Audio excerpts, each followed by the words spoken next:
Bonjour à tous et à toutes, c'est Cyril. Alors je voulais faire cette vidéo pour vous montrer en fait l'indicateur Belkhayat Timer qui fait partie du kit RSI de Mustapha Belkhayat. Alors cet indicateur se compose d'un centre de gravité aussi. C'est cette ligne horizontale bleue donc qui est le centre de gravité donc de cet indicateur, et avec cette ligne qui change de couleur car elle va nous donner les impulsions du marché. Donc cet indicateur va nous donner des signaux d'achat et de vente, et il va falloir en fait différencier les mauvais des bons. Tout simplement ceux qu'on va prendre et ceux qu'on va laisser aux autres, pourquoi pas. Alors, cet indicateur, Mustapha Belkhayat le présente avec le RSI. Quand le RSI est dans sa zone haute, on prend les signaux à la hausse, et vice versa, quand il est dans sa zone basse, on prend les signaux à la baisse. C'est pas toujours évident car le RSI, quelquefois, donc là on voit qu'il est dans sa zone haute. Ensuite, on peut mal différencier en fait les deux zones parce que là on est sur la zone basse, c'est pas toujours évident. Moi j'ai une méthode un peu plus simple, donc avec un petit peu plus d'indicateurs. Donc là on voit que les indicateurs, donc je vais vous les énumérer. Donc Belkhayat Timer, on a le momentum, le timing à courbe et puis le RVI. Donc le RVI c'est le Relative Vigor Index. Voilà. Donc qui est, pour l'éditer, on est sur les paramètres de 10 pour cet indicateur là. Le momentum, nous sommes sur une période de 14. Donc ce sont des périodes des paramètres de base. Alors, ce que je voulais vous montrer simplement, déjà, c'est aussi, ce que je voulais vous dire, c'est pour les investisseurs à long terme, ceux qui n'ont pas forcément toujours le temps de trader en 5 minutes ou en 30 minutes ou même en 1 heure, et bien ils peuvent trader en 4 heures ou en daily, ou alors sur la semaine ou sur le mois. Cette méthode, elle fonctionne sur tous les time frames. Et vous allez voir, elle est très simple. Alors, pour anticiper les bons signaux sur cet indicateur, on va chercher une configuration semblable par rapport à ces deux indicateurs-là, le momentum et le RVI. Donc j'ai tracé deux lignes horizontales, donc sur le RVI elle se trace automatiquement, et sur le momentum il faut la tracer, donc il faut ajouter, on l'ajoute par exemple, momentum on l'ajoute sur le niveau, on fait ajouter comme ceci, et puis on marque 100. Voilà, et après on fait OK, et après il y a une ligne comme ça qui se met horizontalement. Donc cette ligne s'appelle la zone de neutralité de l'indicateur. Et on va regarder quand la courbe du momentum et du RVI va franchir leur zone en même temps, et que le timing va dans le même sens. Voilà. Et quand on a ces trois indicateurs qui nous donnent la même configuration, et qu'on a bien sûr une impulsion de Belkhayat Timer, et bien là, on peut penser qu'on aura une impulsion sur le marché, sur les marchés financiers. Alors, démonstration en réel. Alors, je vais prendre par exemple, donc j'ai fait exprès de mettre les prix, de ne pas les regarder. Donc, en fait, cette méthode-là, il n'y a même pas besoin de regarder les autres time frames. Là, par exemple, on est en daily. On est en daily. On va aller chercher. On va regarder déjà si tous les signaux, on peut pas tous les regarder, mais on va regarder par exemple à partir d'ici. Hop, là, je m'emmène des pinceaux.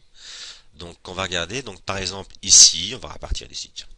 Donc là on voit que Belkhayat Timer monte, donc il nous laisse présager un signal d'achat, donc une impulsion du marché. Donc on va regarder si ça marche au point de vue des autres indicateurs. Donc là on passe les zones de neutralité en même temps, mais on voit bien que le timing est trop haut.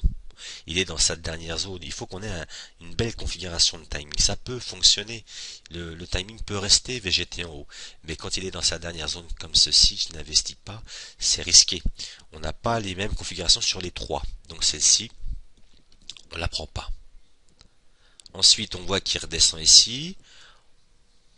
On voit qu'on est en train de passer la zone de neutralité en même temps. Le timing est un peu aussi en baisse. Bon, quand on regarde sur le moment donné, on peut faire un zoom. Par contre, là, je ne sais pas si la MetaTrader, elle va vouloir rester. Non, elle ne veut pas rester. Bon, c'est pas grave. Bon, dans tous les cas, on peut toujours anticiper. On voit très bien que là, on passe dans la zone de neutralité.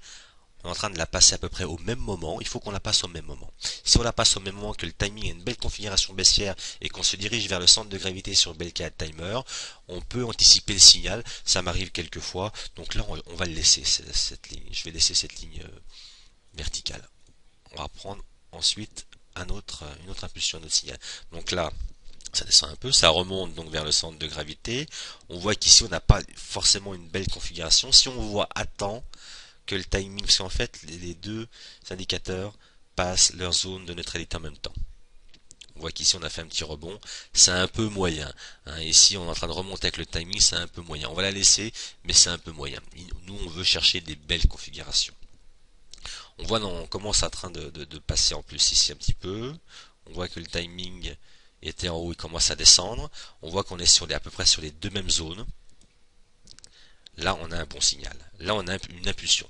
Donc on voit en plus, on regarde en même temps sur le RSI qui descend, on peut penser qu'on a une impulsion qui va naître. On va voir après sur le graphique. On en prend une autre. Vous voyez, donc on regarde quand le timing végète un petit peu comme ça en dents de scie, bon c'est pas trop. Là on s'approche de la zone de neutralité, mais on voit très bien que le timing descend, donc c'est même pas la peine. On a encore un rebond. On revient donc sur le centre de gravité ici. Le timing est beau. Ici, on voit très bien qu'on a une montée verte, quand même assez linéaire. Bon, elle est pas droite, verticale, mais presque. Et puis, on a les deux qui passent leur zone de neutralité. On anticipe une impulsion ici. Le timing est bien droit. On n'est pas dans la dernière zone du timing ici. On est à peu près dans l'avant-dernière zone ici. Donc là, on peut penser qu'on aura une bonne impulsion. Déjà sur les deux là, on aura une bonne impulsion en daily. On continue, on en prend une troisième. Donc là, on voit qu'on descend. Le timing monte, c'est pas la peine. Ça va pas dans le même sens. Nous, on recherche les impulsions du marché. Est-ce que là, on aurait pu anticiper une impulsion? On voit qu'on a une grande ligne rouge ici, là. Bon, on peut pourquoi pas anticiper une impulsion sur ce genre de configuration avant que Belkayat Timer nous envoie un signal par rapport au centre de gravité. Les zones de neutralité sont passées en même temps, le timing est passé, on peut prendre de l'avance aussi sur ces indicateurs quand on a les trois configurations pareilles. On va laisser enfin encore une. Donc là ça monte, le timing monte, celui-ci descend, c'est pas la peine. On voit que c'est un petit peu à cheval comme ceci. Ah, là on voit qu'il est beaucoup plus jaune qu'avant, on a des dents de scie, bon il commence à bien descendre. Là la zone de neutralité est en train d'être franchie en même temps que les deux indicateurs, on a peut-être une impulsion du marché. Donc voilà, donc je vais arrêter là. On va regarder maintenant le graphique pour voir comment ça s'est dégoupillé.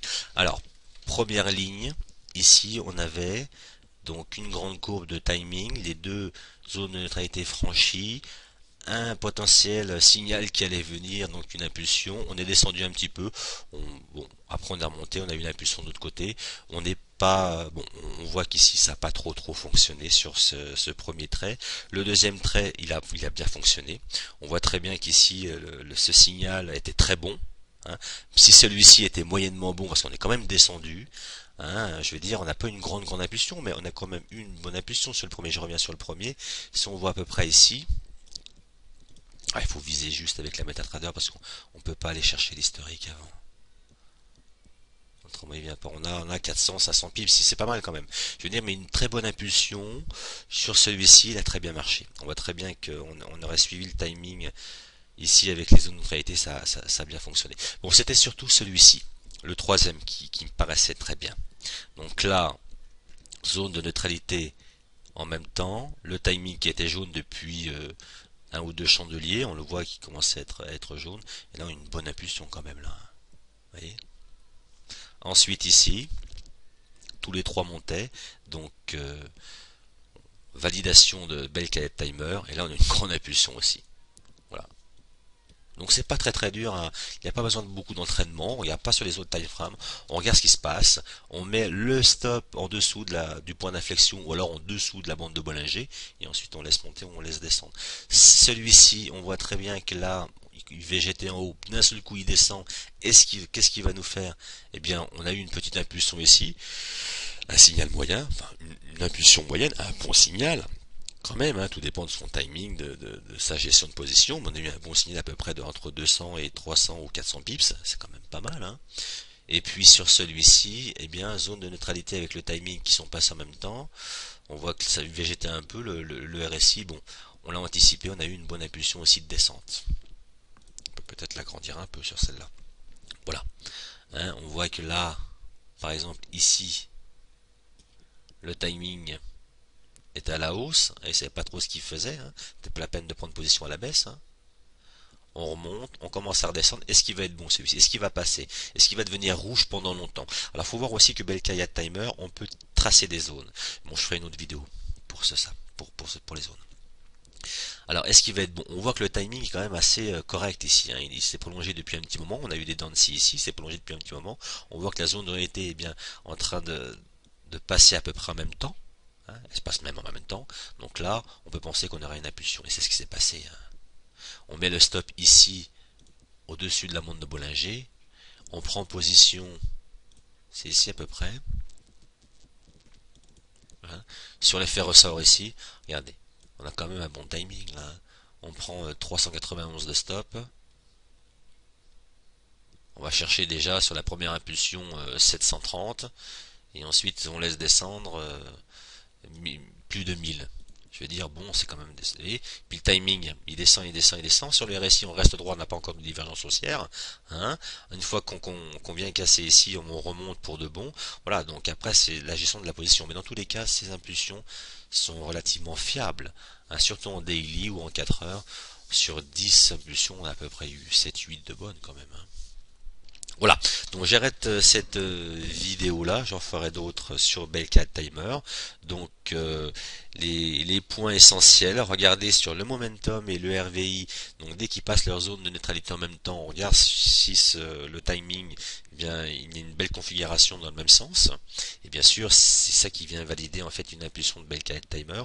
Et on jette un coup d'œil sur le RSI, si le RSI est complètement de l'autre côté, qu'il est à la hausse et le Belkayat Timer va par le bas, on va pas prendre position.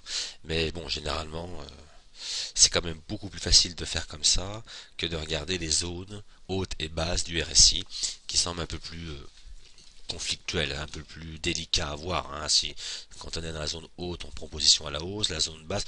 Hein, ici, on est dans quelle zone? On voit très bien qu'ici, bon, entre les deux, c'est pas si évident que ça quand même. Hein. Voilà, donc cette vidéo est terminée. Je vous souhaite de faire de très bons trades. Si vous avez des questions, n'hésitez pas à me les poser par email. À très bientôt.